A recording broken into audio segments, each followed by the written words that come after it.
Do you believe in miracles? Do you? If you're a Bears fan, you sure fucking do. And I do believe in Christmas miracles. What we're looking at here tested my gratitude, my perspective, my vanity, worrying about trivial things. So many things in my life, I have so many things to be grateful for. One, that I'm just actually here. That's a miracle. Long story about that.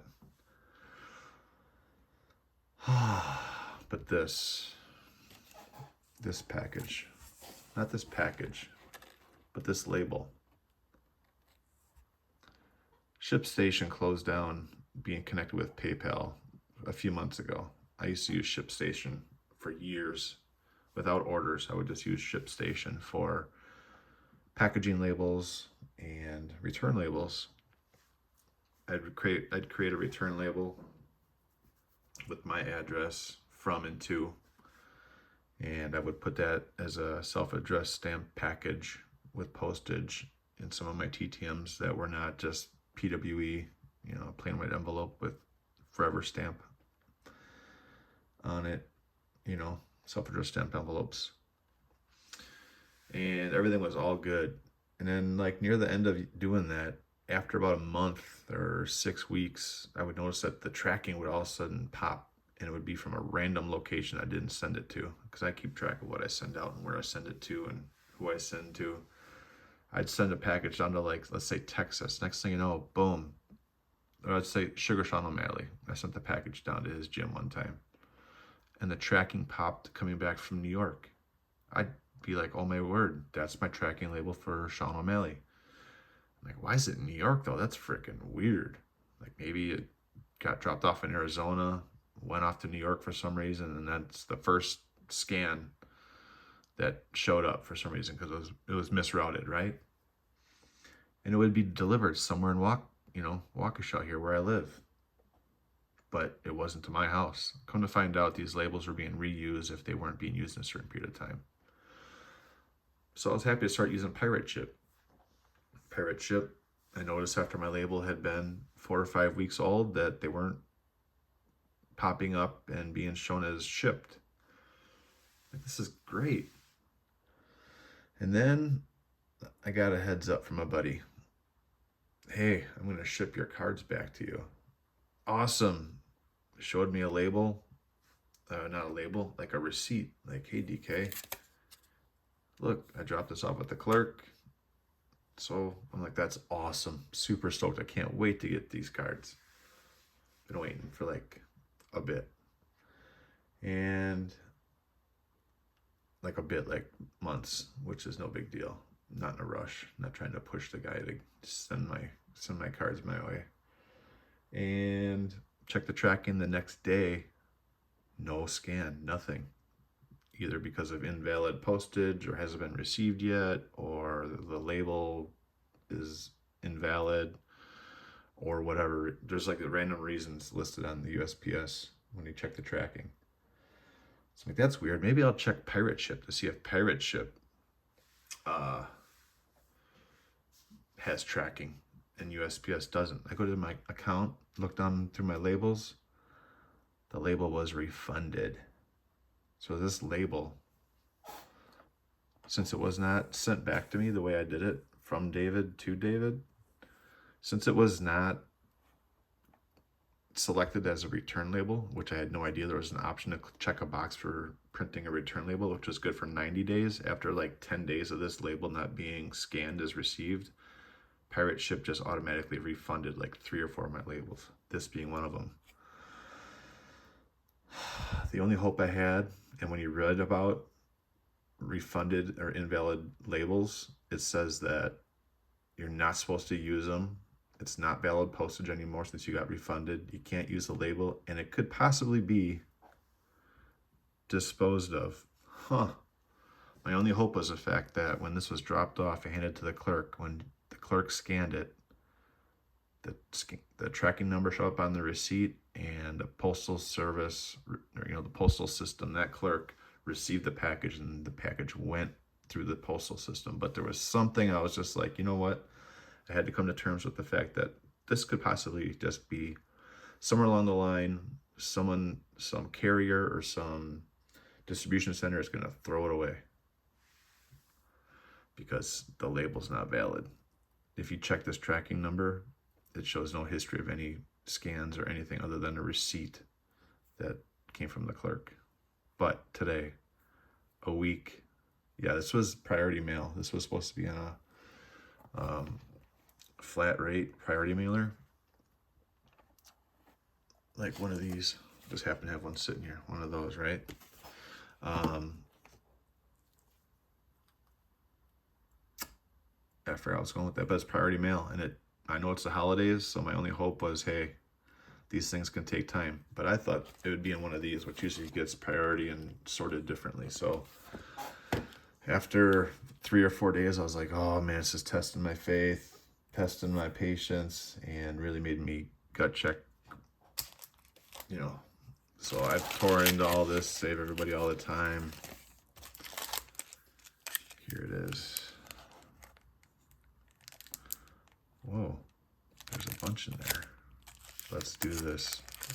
I'm so thankful. I can't even express to you. I've only shared this with one person because I did not want anybody else to feel my stress. Yeah.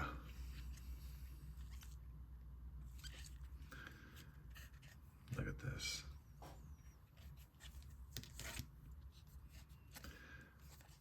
Wow.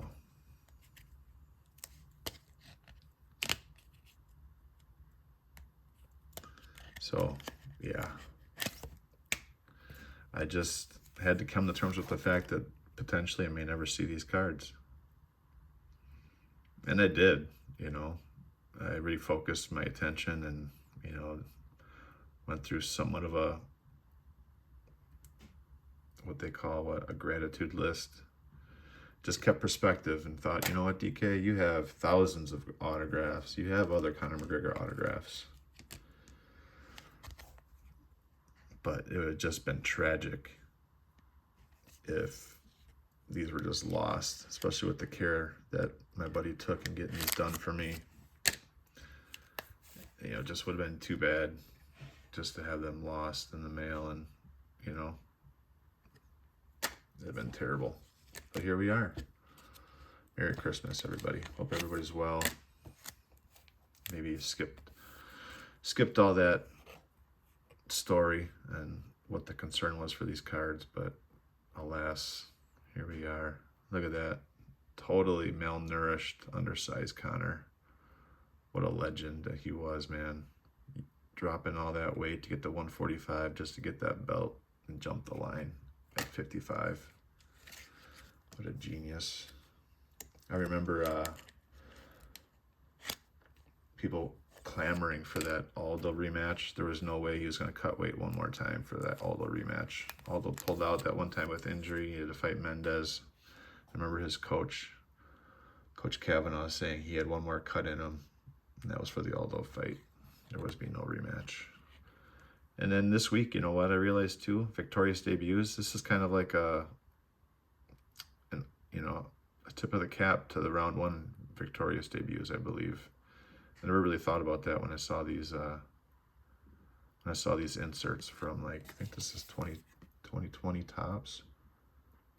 I can't see. Why do I even try? I don't know. Oh yeah.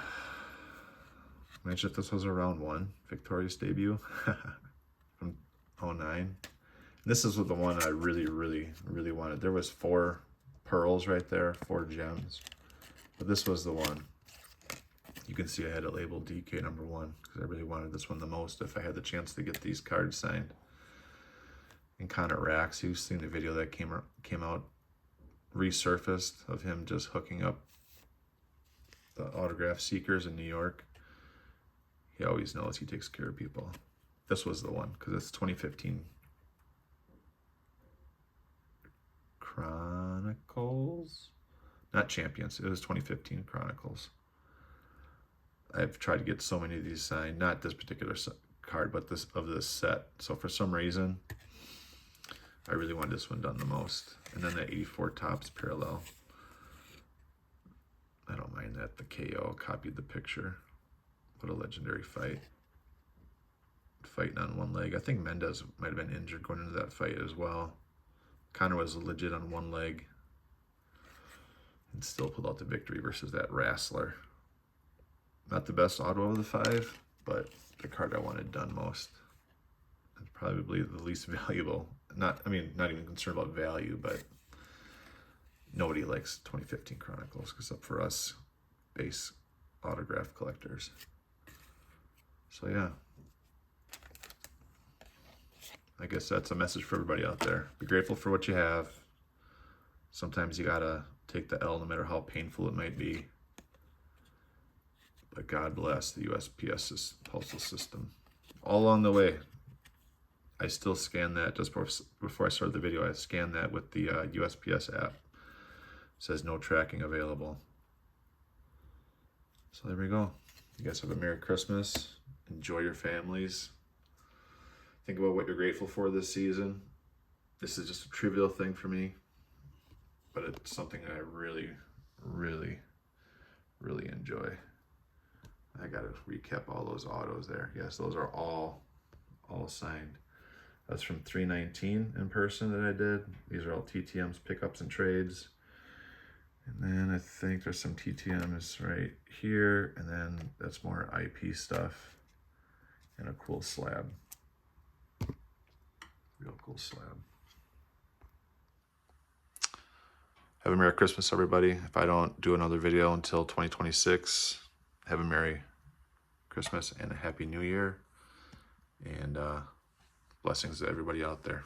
Cheers.